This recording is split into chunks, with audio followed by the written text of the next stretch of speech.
Hi ಎಲ್ಲೋ ನಮಸ್ತೆ, welcome back my Dhriti logs Kannada channel. ಎಲ್ಲರೂ ಹೇಗಿದ್ದೀರಾ? ಎಲ್ಲರೂ ಚೆನ್ನಾಗಿದ್ದೀರಾ ಅಂತ ಭಾವಿಸ್ತೀನಿ.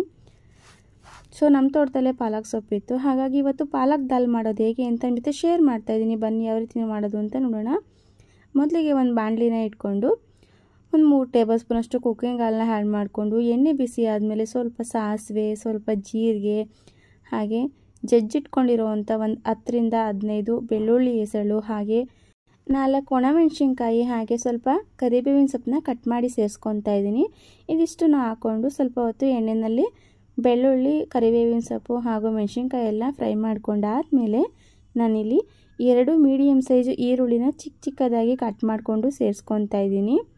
ಈರುಳ್ಳಿ ಸ್ವಲ್ಪ ಸಾಫ್ಟ್ ಆಗೋವರೆಗೂ ಚೆನ್ನಾಗಿ ಫ್ರೈ ಮಾಡ್ಕೊಳ್ಳೋಣ. ಈರುಳ್ಳಿ ಕೂಡ ಇವಾಗ ಸಾಫ್ಟಾಗಿ ಫ್ರೈ ಆಗಿದೆ. ನಾನು ಇದ್ರ ಜೊತೆಗೆ 2 ಟೊಮೆಟೊನ ಚಿಕ್ಕದಾಗಿ ಕಟ್ ಮಾಡಿಕೊಂಡು ಸೇರಿಸ್ಕೊತಾ ಇದ್ದೀನಿ. ಟೊಮೆಟೊ ಜೊತೆಗೇ ಉಪ್ಪನ್ನು ಕೂಡ ಸೇರಿಸ್ಕೊತಾ ಇದ್ದೀನಿ. ಉಪ್ಪು ಟೊಮೆಟೊ ಜೊತೆಗೆ ಹಾಕೋದ್ರಿಂದ ಬೇಗನೆ ಕೂಡ ಟೊಮೆಟೊ ಸಾಫ್ಟಾಗಿ ಫ್ರೈ ಆಗುತ್ತೆ. ಹಾಗೆ ನನ್ನ ಚಾನಲ್ನ ಯಾರಾದರೂ ಹೊಸೊಬ್ಬರು ನೋಡ್ತಾ ಇದ್ದರೆ ಪ್ಲೀಸ್ ಸಬ್ಸ್ಕ್ರೈಬ್ ಮಾಡಿಕೊಂಡು ವಿಡಿಯೋನ ಪೂರ್ತಿ ನೋಡಿ. ಈಗ ಟೊಮೆಟೊ ಕೂಡ ಚೆನ್ನಾಗಿ ಸಾಫ್ಟ್ ಆಗಿದೆ. ಈಗ ಪಾಲಕ್ ಸೊಪ್ಪನ್ನು ನಾನು ಈ ರೀತಿ ಚಿಕ್ಕದಾಗಿ ಕಟ್ ಮಾಡಿಕೊಂಡು ಸೇರಿಸ್ಕೊತಾ ಇದ್ದೀನಿ.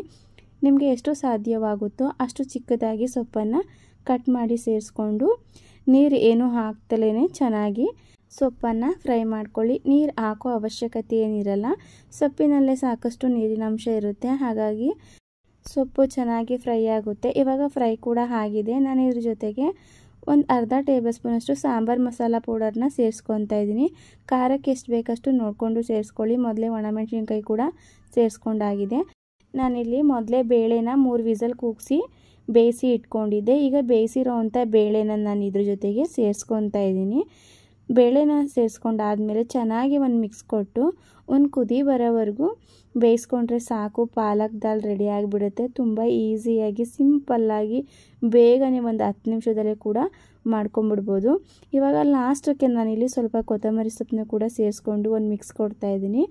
ಈಗ ಒಂದು ಕುದಿ ಬರಲಿಕ್ಕೆ ಬಿಡೋಣ, ಯಾಕಂದರೆ ಲಾಸ್ಟಲ್ಲಿ ಸ್ವಲ್ಪ ಮಸಾಲ ಪೌಡರ್ ಕೂಡ ಹಾಕಿದ್ದೀವಲ್ವಾ, ಹಾಗಾಗಿ ಇದು ಸ್ವಲ್ಪ ಗಟ್ಟಿ ಆಗಿದೆ. ನಾನಿಲ್ಲಿ ಒಂದು ಅರ್ಧ ಗ್ಲಾಸಷ್ಟು ನೀರನ್ನ ಸೇರಿಸ್ಕೊಂಡು ಚೆನ್ನಾಗಿ ಕುದಿ ಬರಲಿಕ್ಕೆ ಬಿಡೋಣ. ಏಕೆಂದರೆ ನಾವು ಕುದಿ ಬರಲಿಕ್ಕೆ ಬಿಡ್ತೀವಲ್ವಾ, ಹಾಗಾಗಿ ಬೆಂದಮೇಲೆ ಇನ್ನೂ ಗಟ್ಟಿಯಾಗಿಬಿಡುತ್ತೆ. ಸ್ವಲ್ಪ ನೀರನ್ನ ಸೇರಿಸ್ಕೊಂಡು ನಾನಿಲ್ಲಿ ಒಂದು ಕುದಿ ಬರಲಿಕ್ಕೆ ಬಿಟ್ಟಿದ್ದೀನಿ.